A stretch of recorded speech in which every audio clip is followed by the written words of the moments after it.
What if I told you that in 2025 you could buy rental properties without using a single dollar of your own money? No bank loans, no credit checks, no gimmicks. Sounds crazy, right? But it's 100% real. From seller financing to subject to deals, hard money hacks, and the BRRRR method.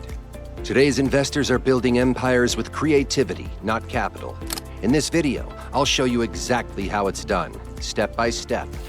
If you're ready to invest smart, scale fast, and break the rules legally, this is the blueprint you've been waiting for. Seller financing is like the secret menu item of real estate investing. Most people don't ask for it, but when you do, it's a total game changer. In plain English, it's when the seller of a property becomes your lender.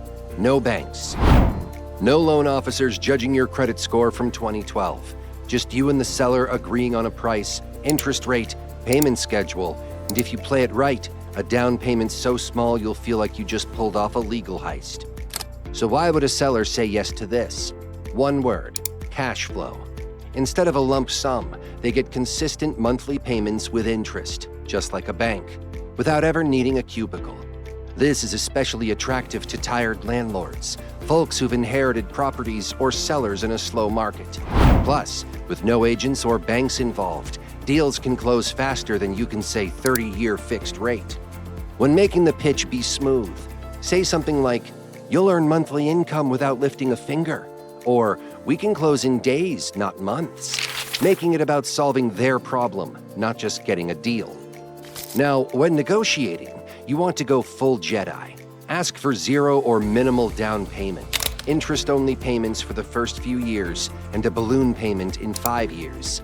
This gives you breathing room to increase the property's value, refinance, or sell. The perks? No bank hassles, flexible terms, and a chance to own property without draining your life savings. The drawbacks? Some sellers want higher interest, and not all properties qualify, especially if there's still a big mortgage in place. Red flag alert.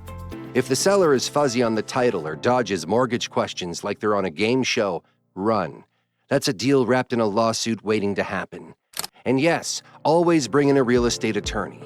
They're like the seatbelt in your financial roller coaster. Unexciting but absolutely necessary. Bottom line, seller financing lets you skip the bank, impress the seller, and buy property with brains instead of bucks. Just bring your charm, calculator, and legal backup, and maybe a victory dance for after closing. Have you ever tried seller financing or considered it? Drop your thoughts or questions in the comments. I'd love to hear. Subject to financing might sound like something from a legal drama, but it's actually one of the most clever and underutilized ways to acquire real estate with no money down. Here's the deal. You buy a property subject to the existing mortgage staying in place. That means the mortgage remains in the seller's name, but you take title to the property and agree to make the monthly payments. It's like taking over someone's Spotify account, but instead of playlists, you're inheriting a house. And, okay, a monthly bill. So why would a seller agree to do this? Well, life happens. Maybe they're behind on payments and facing foreclosure, or going through a divorce, job loss, or inherited a home they don't want. Subject to offers them immediate relief from mortgage stress without destroying their credit. You keep the loan current, they walk away with dignity, and everybody wins. To make it legit, you need a few key documents. First, a purchase agreement with a specific subject to clause spelling out the deal. Then either a warranty deed or a quitclaim deed to transfer ownership. You'll also want an authorization to release loan information so you can talk to the lender. And for bonus points and extra protection, get a power of attorney, allowing you to handle insurance and taxes on their behalf. Now let's talk risk. Because while subject to is powerful, it's not without its booby traps. The biggest one? The due on sale clause. Most mortgages have it, and if the lender finds out the property's ownership changed, they could call the entire loan due. Is it common? Not really, but it's a risk you should plan for. That's why smart investors often wrap the deal in a land trust or LLC to make the transition less obvious and more secure. And of course, this strategy demands discipline. You're now responsible for someone else's credit. Miss a payment, and you're not just losing trust, you're potentially ruining lives. In short, Subject to is a savvy, low-cash way to control property without the bank's blessing. Just make sure you come armed with the right paperwork, a sharp attorney, and a deep respect for what's at stake. Because done right, this strategy can become a game changer. Done wrong, it's a lawsuit waiting to happen. Hard money loans are the adrenaline shot of real estate investing. Fast, powerful, and not for the faint of heart. These loans come from private lenders who care more about the property than your paycheck or credit score. That's right, your W-2 can take a back seat, because in this world, it's all about the deal. Perfect for flips, BRRRR strategies, or seizing a time-sensitive opportunity. Hard money loans offer quick access to capital when traditional banks are moving at snail speed. Here's how you can use hard money without spending a dime of your own. First, you need to find a killer deal. One where the purchase price plus rehab costs come in at under 70% of the property's after-repair value, or ARV. This margin gives the lender confidence they can get their money back if you default. Next, present a solid game plan. That means contractor quotes, rental comps, resale projections. Basically, make it impossible for the lender to say no. Then negotiate. Many hard money lenders will fund 100% of the project if the numbers work. That's right, purchase plus rehab, all on their dime. Finding these unicorn lenders isn't hard, but it takes hustle. Google 100% hard money lenders plus your city and see who's active. Attend your local REIA meetings. Real estate investor groups are gold mines for lender connections. You can also check platforms like Kiavi, Lima One Capital, or network with private investors who want solid returns secured by real estate. Now let's talk pros and cons. The benefits? Lightning-fast closings, sometimes in a week or less. No income verification, no tax returns, and they love ugly houses. But there's a catch. Actually, a few. Interest rates range from 8 to 15%, plus origination points, which can add up fast. And these loans are short-term, usually 6 to 12 months, so you need a clear exit strategy, whether that's refinancing or flipping. Red flag warning. If a lender dances around their fees or won't give you a breakdown up front, run. Transparency isn't just good practice, it's non-negotiable. Bottom line, hard money loans can be your golden ticket to getting deals done fast and without your own cash. Just treat them with respect, because while they're powerful, they're also unforgiving. The BRRRR method isn't just a cool acronym. It's a full-blown strategy to build a rental empire from almost nothing. If you're dreaming of financial freedom but your bank account thinks it's still in college, BRRRR might just be your golden ticket. It stands for Buy, Rehab, Rent, Refinance, Repeat. And yes, it's exactly what it sounds like. This method allows you to recycle your money, or someone else's, over and over again, growing your portfolio without constantly needing fresh capital. Here's how it works, step by step. First, buy a property using seller financing, hard money, or any other creative method that keeps your cash in your pocket. Then comes rehab, not the celebrity kind, but real strategic renovations that increase the property's value. Think new kitchens, updated bathrooms, fresh paint, whatever makes renters go, wow, and appraisers nod approvingly. Once it's all spruced up, you rent it out. This step's crucial because the rental income will be used to qualify for the next step, refinance. After seasoning the property with rental income, you take it to a lender and say, "Hey, look at this beauty. Can I borrow against it now?" If the value has increased, which it should, you'll be able to pull out equity, usually up to 75% of the appraised value. Let's break it down with numbers. Say you buy a home for $450,000 and put $50,000 into rehab. After the remodel, its market value is now, say, $560,000. You refinance at 75% LTV, pulling out $420,000.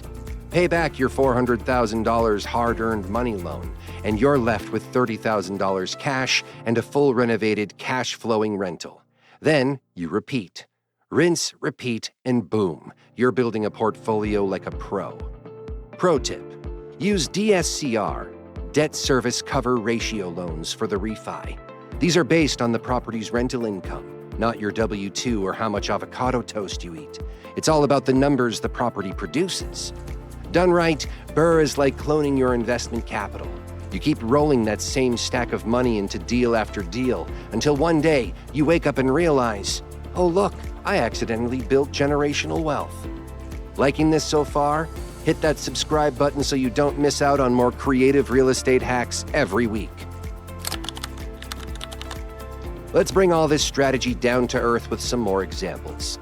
Example 1, seller financing. A motivated seller had a 3-bedroom property listed at $500,000. Instead of going through the bank circus, you pitched seller financing. The seller agreed to just $5,000 down, 5% interest, and a 30-year amortization schedule. Your monthly payment? About $2,650. You turned around, rented the home for $3,550 a month, and voila, $900 in monthly cash flow. No mortgage applications, no credit checks, no banker breathing down your neck, just a little creativity and a lot of upside. Example 2, subject to deal. Mortgage payments are weighing down a seller who owes $350,000 and is already behind a few payments. You step in and take over their low 3% interest existing mortgage at $2,000 a month and hand everything moving forward. You rented the property out for $2,800 a month, creating a clean $800 a month in profit, without a single penny of your own money used to buy the house.